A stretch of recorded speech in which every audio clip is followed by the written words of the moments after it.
Hi, and welcome to The Lowest Crime, a true crime podcast all about the most shocking and intriguing cases from the Netherlands. I am Eline, and today we'll be discussing the tragic mystery of Het Heulmeisje, a case that has puzzled the nation for more than 4 decades. Before we dive into today's episode, please be aware that this story involves sensitive topics such as violence, neglect, and the tragic death of a child. Also note that we'll be discussing a cold case that remains unsolved till this day, which may be unsettling for some listeners. So listener discretion is advised. Finally, you might also notice that my voice sounds a little different in this episode. I'm recovering from a cold and I didn't want to let that stop me from recording another episode, so hopefully it doesn't bother you too much. So, being done with all the announcements, let's dive into the story of Het Heulmeisje. Before we get into today's episode, I just want to give a huge thank you to Lazy Masquerade for the incredible shout out and to all the wonderful people who have checked out my channel and left such amazingly kind comments. I'm honestly in disbelief and so grateful. Just to go from 3 subscribers to almost 2,000 overnight is just mind-blowing. So thank you all so much, and I look forward to making many more episodes for you guys. So without further ado, let's get into today's episode. It was October 24th, 1976, at a wooded parking area near De Heul, along the A12 highway in Maarsbergen, that the body of a young girl was discovered. She was found by Melissa van der Waart and her family, who were out for an evening walk. Melissa was just 8 years old at the time, and living with her younger sister and her parents near the parking area De Heul. One evening in October, they went for a walk in the forest, as they often did after dinner. It was that time of year where you could see the fall colors, with the yellow, orange, and red leaves everywhere. Suddenly, the at first blissful autumn air turned into an overwhelming stench, like something was rotting. At the time, they didn't know what it was, but it smelled awful. Melissa's parents wondered if it could be a dead dog that had been hit by a car on the highway. Her mother and sister walked towards the woods, while Melissa and her father headed towards the highway to see if they could find anything. And there she was. Melissa and her father were the ones who discovered the body of the young girl, later known as Het Heulmeisje. Her partially clothed body was hidden in a shallow ditch, covered by a layer of leaves and branches, a detail that suggested an attempt to conceal her. She'd likely been laying there for weeks, if not months. The girl's identity was a mystery, and the circumstances surrounding her death only deepened the enigma. The authorities initially estimated her age to be between 13 and 20 years old. She was petite, only 5'2", or 160 centimeters tall, with chestnut brown hair. Her clothes, which included a pair of jeans and a sweater, offered no clues about her origins. There were no personal belongings found nearby, making identification nearly impossible. Her cause of death could also not definitively be established, although the police suspected foul play. Forensic examinations ruled out some causes of death, such as blunt force trauma or gunshot wounds, but evidence was inconclusive regarding strangulation or poisoning. Likewise, there was no definitive proof to confirm death by starvation or neglect, though signs of malnutrition were present. But the fact that somebody seemed to have tried to conceal her body made foul play likely.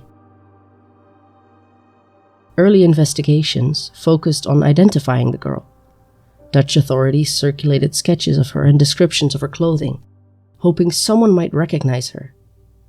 These sketches were widely distributed across the Netherlands and neighboring countries, appearing in newspapers and public bulletins. Despite this extensive effort, only a few tips were received, none of which led to substantial leads or breakthroughs in identifying her. Around the same time, a girl named Monique Jacobsen had gone missing in the same region, which prompted the police to consider whether the unidentified girl might be Monique. To investigate this, the police exhumed the body and conducted forensic comparisons, the primary method at the time for identification. One key technique was the comparison of dental records. Police obtained Monique's dental x-rays and charts from her dentist to compare them to the teeth and jawbone of the found remains. This was considered a standard and reliable identification method back then. They also examined the skull and other skeletal features to cross-check the age and physical characteristics. Based on these comparisons, the police were confident, 100%. According to the reports, these were the remains belonging to Monique Jacobsen. As a result, the family was informed and the body was reburied with a gravestone bearing Monique's name. For years, Het Heulmeisje carried Monique's name, until, in a bizarre twist of fate, Monique's sister received birthday messages one year from someone claiming to be her sister Monique. These messages led to the shocking realization that Monique was alive and had simply run away from home and had started a completely new life in Germany, only to resurface in 1986. This revelation caused considerable confusion and meant that Het Heulmeisje's true identity, tragically, was still unknown. Furthermore, a suspect named Harry A., a local schoolteacher, had previously confessed to murdering Monique Jacobsen. His confession added complexity to the case, as it was now clear that Monique had never been murdered. His confession no longer aligned with any facts of the case. Harry later retracted his confession and died shortly after under unclear circumstances, possibly by suicide. So the police were at a dead end. Adding to the mystery, the police acknowledged that Het Heulmeisje's exact cause of death might never be known. Over the years, several theories have emerged about what might have happened to her. One tip suggested that two men, aged between 30 and 40, had been seen disposing of her body at the parking lot in 1976. This led investigators to suspect that more than one person might have been involved in her death. Other leads included a tip about a German-speaking individual allegedly linked to her death and speculating about an American soldier stationed in the area. But there were also theories that she might have been the victim of prolonged neglect, starvation, or even an untreated medical condition such as anorexia. Her restricted diet and isotopic evidence suggested she may have been held captive or otherwise prevented from accessing proper nutrition and care. Despite the lack of physical evidence, investigators believed that she was likely the victim of a crime. Theories ranged from murder to death by neglect or starvation, potentially following an abduction or abuse. Over the years, other theories emerged, including a possible connection to a missing American soldier and names from other unsolved cases. However, none led to a definitive answer. The case went cold, and it appeared as though Het Heulmeisje might never be identified. In 2006, advances in forensic science offered new hope. Her remains were exhumed and the Netherlands Forensic Institute, NFI, conducted isotope and DNA testing. The results revealed critical details. Het Heulmeisje had spent 7 years of her life in the Eifel, or Ruhr region in Germany. Isotope analysis suggested she spent at least 4 months in the former East Germany, or another part of Eastern Europe, in the year before her death. She had also lived in the Netherlands for about a year, likely in 1975. Crucially, the testing also determined that Het Heulmeisje was much younger than they initially thought, likely between 11 and 13 years old at the time of her death. This revelation painted an even more tragic picture, as it became evident that she was a vulnerable child rather than a teenager or young adult. In 2012, the NFI created a comprehensive DNA profile for her. Police and prosecutors announced plans for a familial DNA search to locate relatives who might help identify her. Such searches involve comparing DNA to individuals in criminal databases to find potential family members. However, bureaucracy and conflicting priorities delayed this process for years. A German investigation faced additional setbacks due to stricter privacy laws, which prohibited comparing her DNA to individuals outside the missing persons databases. By 2018, public frustration with the lack of progress grew. The media and advocacy groups criticized delays and miscommunications between Dutch and German authorities.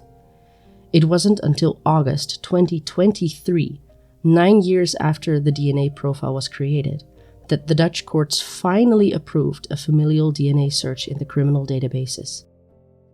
The NFV was tasked with carrying out the analysis, with hopes that the search could identify relatives or lead to new investigative avenues. Although Het Heulmeisje's case has seen progress, it remains unresolved. Her story truly shows what challenges can be faced in cross-border investigation and the toll that miscommunication and legal obstacles can take in identifying somebody and finding justice. It has now been 47 years since her body was discovered, and despite decades of efforts, her identity and the circumstances of her death remain completely unsolved. But there is still hope. We have all seen what modern forensic developments can do for cases like these. So there's still hope that one day we'll get answers. If you or someone you know has information about this case, please contact the Dutch authorities. Het Heulmeisje deserves a name, a story, and justice. And with that, we conclude today's episode. Thank you so much for listening. If you found this an interesting episode, please share it with a friend or leave a review. You can find any images related to the case on the Lowest Crime Instagram account. So thank you so much for listening, and I look forward to seeing you in the next one.